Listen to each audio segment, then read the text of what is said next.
So here we are at the 2014 International RoboRAVE competition. Out here in Albuquerque, New Mexico, we've got the whole entire convention center rented out. We've got all 3 floors decked with over 1,300 students. You've got parents, students, teachers, everybody working together, trying to work towards a common goal.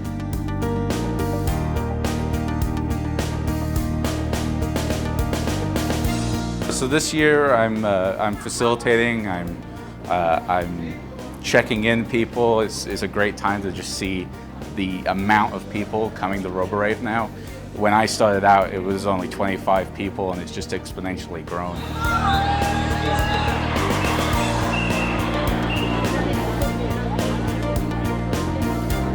When we started out, we probably only had maybe 20 teams, and now we have 400 teams.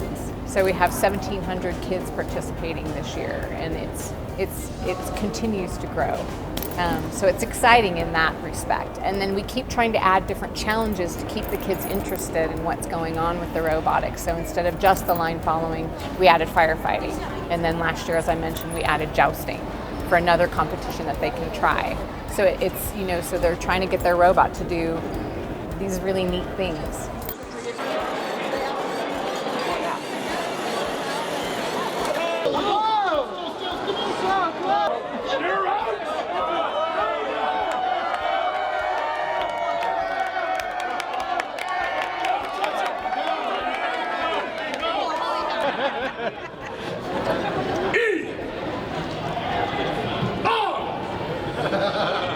This is so powerful.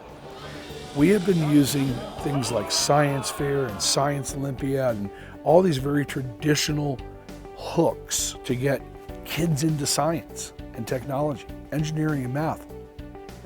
When I watched robotics, I realized, oh my God, this is the most powerful tool to bring children in. What robotics allows is the ability for the average child, the kid that we have to make sure education addresses everywhere. Not the really good and not the really bad, but those kids in the middle that are disenchanted, disengaged with the way we're doing education. So the idea of supporting robotics to me was, wow, we have a vehicle that could potentially bring more students into the fields that we need than anything that I have seen in 30 years of education. We need to take students to a whole new level!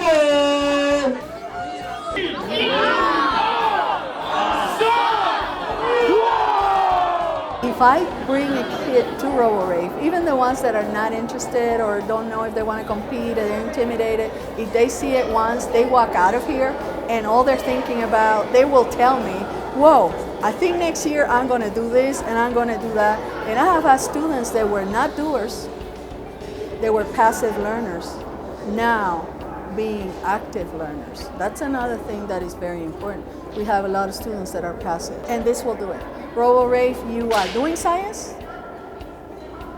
You're not entirely aware sometimes that you are. And the reality is that scientists play with expensive toys and make good money at it. Now, see, pull across, you hit it, and then get the buttons hard.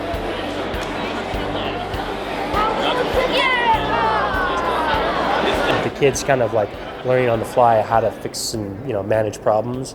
We've already kind of seen that today, where we had a new track that we had to work off of, and the kids had to sit down and we had to all talk about, well, what's the way we're going to fix this? First it was maybe we have to change how we built the robot and make some design changes there, and then eventually we came to, well, we got to change the programming of the robot, and that's something that as much as we're kind of guiding them, they're the ones making the leap. They're the ones saying, hey, yeah, okay, we need to do this or we need to do that. So I think that's really great to see that, and I don't know that you would get that normally in a normal classroom setting. So that's one of the real kind of big expectations I was hoping for from this, and we definitely, I think, are delivering on that already. I actually don't think I've ever had a project where I've completely started from scratch so many times in such a short period. Like I said, in about 3 weeks we've worked it over a good dozen times, which has been different for me and almost frustrating. just because it is reworking. It seems like I have to throw out all this stuff from before. So in that way it is, I guess. You know, try again. Things go wrong, and then you work it out, and you try to work it out. And even though the kids are sometimes not doing well, they are working it out and having a good time at it. And students that were not team players now understand the value of the team, of all of them together, and they make relationships that otherwise they would not have made. But when they see that other students are having difficulties and yet they're enjoying it, it just all of a sudden it's like a burden taken out, and they're not nervous anymore. And now they start thinking, ooh, I saw that, but I think I can do this, and ooh, maybe I can do that, and then they're free. They're free of the nervousness, they're free of trepidation, and they embrace the competition. So many times in academics, people get stuck with it being so serious, even as a middle school or high school student. What is important and what I find exciting about these types of events is these kids are here excited, they're laughing, they're meeting people from around the world with the same interest, and it's okay to be the smart one here. You know, it's fun to be the smart one here.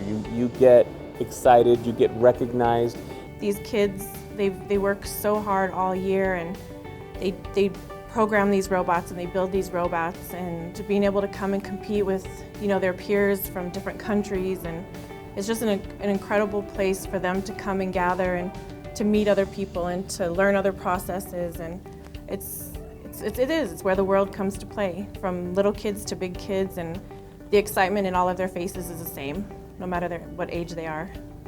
Para mí es una gran alegría estar por primera vez siendo parte del staff de RoboRAVE. Pienso que es una brillante idea porque hay mucha gente que viene de países que hablan español y realmente me hace sentir muy feliz que puedo ayudarles a resolver sus problemas porque muchos de ellos no hablan inglés. Entonces, realmente esto muestra que RoboRAVE es una competencia internacional y es un enorme privilegio ser parte de esto. I love RoboRAVE. It's just, it's one of the best events around. I mean, you could do First Robotics, or you could do First Lego League. The only problem I've ever seen with those is you're stuck using Lego kits or required kits. RoboRAVE, you can bring whatever you have. If you have a robot that's worth $25 or $2,000, you can bring a robot here and you can really enjoy yourself. And kids just are fascinated about this. The 3-year-old kids will look at the robots and are like, I want one of those, and then the parents will buy them a kit, and then, oh, you know, they could end up 7 years old, they could be at the RoboRAVE winning the event.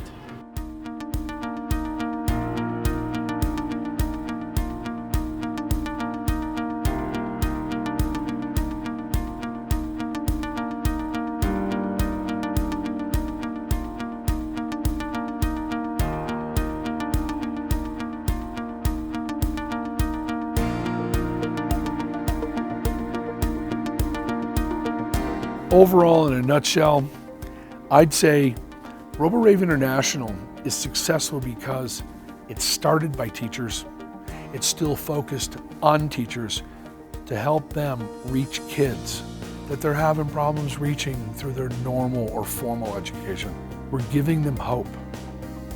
We're giving them opportunity to re-engage kids into a style of learning that just happens to be about science, technology, engineering, and math, but not as a formal teaching. It's about play. And tell me who in this world doesn't like to play?